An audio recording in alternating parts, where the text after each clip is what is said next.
Hello there, lovely people. It's Alex from Nintendo Life here, and today we're reviewing for you Tales of the Shire, a Lord of the Rings game on the Nintendo Switch. This review was originally written by the wonderful Kate Gray and has been adapted for video by me. But anyway, that's more than enough waffling. Let's dive right into things.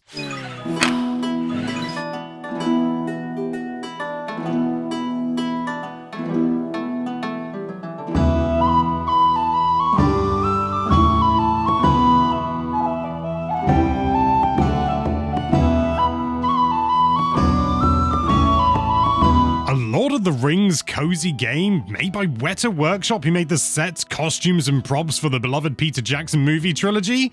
I mean, it sounds like a slam dunk, doesn't it? Unfortunately, Tales of the Shire is not the perfect mashup of hobbits and hygge that we've been waiting for, but is instead emblematic of the kind of game development that has failed both its employees and its players. Those employees deserve to have their work appraised for the things they did right despite everything though, so we'll at least start with that. The game begins, predictably, with a brief and cheesy Gandalf cameo, and then your custom hairy-footed hobbit is left alone in their new digs to get settled in. You've inherited the hobbit hole of the late old Ruby, who clearly did not much care for the cozy hobbit vibe, because your house is in an absolute state. The front door doesn't work, or the gates are smashed in, and there are logs blocking off half the garden. But it wouldn't really be a cozy game if it didn't require some virtual elbow grease. Over time, as you fix up the house, you'll learn to fish, forage, farm, cook, and befriend the locals who are trying to incorporate Bywater as an official village, with your quest-based help, of course. Cooking is the main activity in Tales, and it's by far the most complicated system.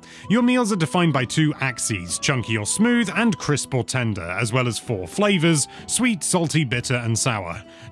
No umami here. You'll have to balance these descriptors in order to make the perfect meal by chopping, mixing, frying, and seasoning your food, as well as using high-quality ingredients if you want the hobbits to really like you. Unsurprisingly, the way to a hobbit's heart is through their stomach, which is explored through shared meals, which is the real heart of the game. It increases friendship, unlocks new recipes, and help you learn facts about your fellow hobbits. Not that there's a whole lot to learn, because the hobbits as a whole, despite some decent writing, lack the depth, personality, and warmth of, say, your Samwise or your Peregrine. In fact, these hobbits seem a lot meaner, without actually having Sackville in their name. You'll discover this the first time a hobbit sends you a chiding letter, complaining that you haven't fed them in a while. Ignore them, and they'll go into a sulk. Also, no one ever invites you to a shared meal, just something we want to make clear. The cooking/hobbit feeding pipeline is a complex but necessary system, and it's not super easy to learn, but once you get the hang of it, it can actually be quite fun balancing all the figurative spinning plates. It's just a shame you can't sell meals, which feels like an odd choice given the game's focus on them, plus the overall difficulty of making money thanks to a tiny 10-slot inventory to start with, and a wonky economy where necessary ingredients that you can't make yourself cost an arm and a hairy leg. Gardening is simpler, but more immediately engaging. It's all about efficiency. Seeds require a certain radius of empty space,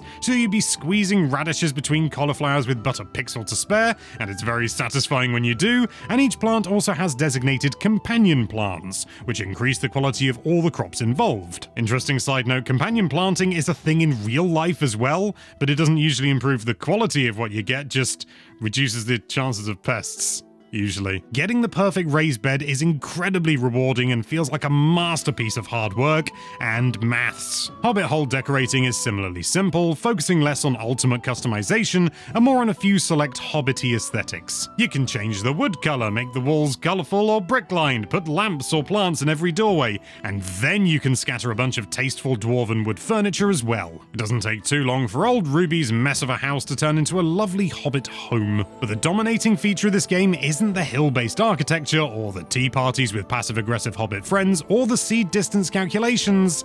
It's the bugs. A typical day in Bywater looks like this. Your hobbit wakes up, and the game immediately chugs like Pippin downing a full pint. You'll skip into town, discover 10 hobbits amassed outside the pub because they've all got stuck on one another. You might even go into a shop and have the whole screen turn grey except for a small bottom left corner, but thankfully this has affected Kate but not myself. You might decide to go for a walk, and maybe you'll find a hobbit having a conversation with no one. There are some even more egregious bugs that I personally didn't run into, and it appears that they have been patched out since Kate was playing. But textures still don't load properly, crashes happen, and the game runs terribly. The frame rate is all over the place. And we haven't even touched on the visuals. This is the same platform that had Luigi's Mansion 3 on it. And I know that's a first-party title and it's not fair to directly compare the two, but there really is no comparison. Pippin is fairly egregious as well, with critters and trees and plants and the like loading in just inches from your face.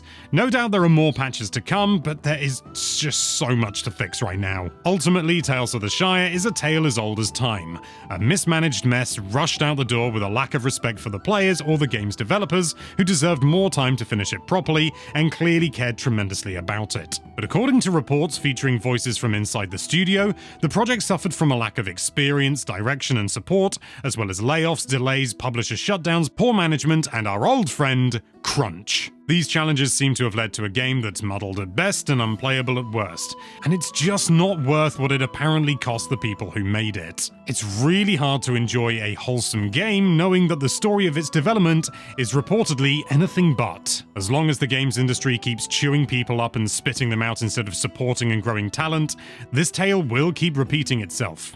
And that's not cozy at all. Cozy gaming plus Hobbit seems like a match made in Valinor, and Tales of the Shire tries hard to meet that lofty goal, but in its current state, or at least on Switch, this game is unfortunately almost as much of a slog as schlepping evil jewelry to a distant volcano. Tales of the Shire, a Lord of the Rings game, you're getting a 4 out of 10 from us.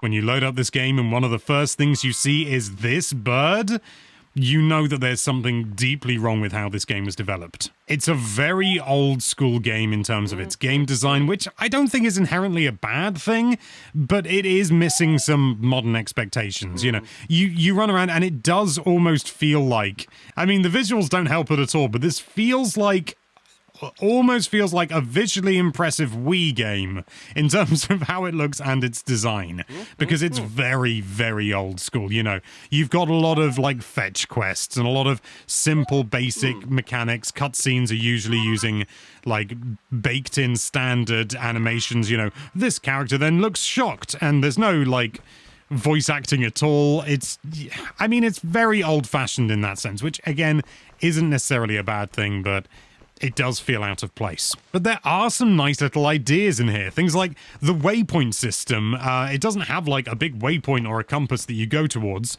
You follow the birds. There'll be birds kind of sort of like where the birds are facing. You go in that direction, you keep following them, and it'll take you to your objective, which is a lovely idea. And most of the time it works reasonably well, but sometimes if there's a character who's in a building or certainly like in the town square, but not like immediately in there so you can't see them being highlighted, it can be really hard. Like I spent a long time trying to find a particular character because they were indoors and the birds don't go indoors, which makes sense. But it sort of shows a limitation of this particular system. But I do like the idea. And the focus on the cooking and the gardening being more sort of fluid. You know, you can just place a bed wherever you like, and you can try and squeeze as much as you can in there rather than having a strict limit. I like the freedom, I like the flexibility, and I like the sort of like design aspect. You know, sort of you go through, and I feel that, you know, there's a fair amount of customization, but obviously it is limited. You know, it's got to remain in keeping with the village's rustic aesthetic. But there's also stuff that feels like they didn't really think it through properly. So at one point, my Hobbit was like, wow, a stone bridge. You don't see many of these in Hobbiton. It must have been built by the dwarves. You know, fine, sure, whatever. Ignoring the fact that I know there are stone bridges in the Shire, but let's not get into it. What really takes the biscuit is that you can move, I don't know, 20 meters in one direction and you'll find another stone bridge not part of that road that was built by the dwarfs. And it's just like, it's right there. They're clearly not rare. Just say, wow, this is an impressive stone bridge or something like that. You don't see one this big or impressive in Hobbiton very often. Something like that. You don't see stone bridges very often when they're everywhere. Another thing that unreasonably annoys me is how broad the miscellaneous category is for food. So you got like vegetables and stuff like that, you know, all the things that you would expect. And then miscellaneous includes meat, fats, grains, carbohydrates. Like it's so broad. Why is there not like a category, or, you know, stick oats and stuff in the vegetable section, or like grain section, or I don't know. It just annoys me that miscellaneous encompasses so much. I want to have fun with this game, and there have been moments where I have, but my god, it's just, the whole package is such a mess. Like, there are moments and glimmers where you can see what they were going for, and it looks like it could have been something maybe not absolutely spectacular, but at least very lovely and enjoyable and a good game. But it just isn't. It runs terribly on Switch 1. Admittedly, it runs better on Switch 2, but that really is that's not praised by any stretch, and it just looks kind of terrible as well. Loads of visual bugs and glitches. It's such a shame. It feels like such a missed opportunity. The game needed longer. It needed more support. It didn't get it, and this is the result. What an absolute bloody shame.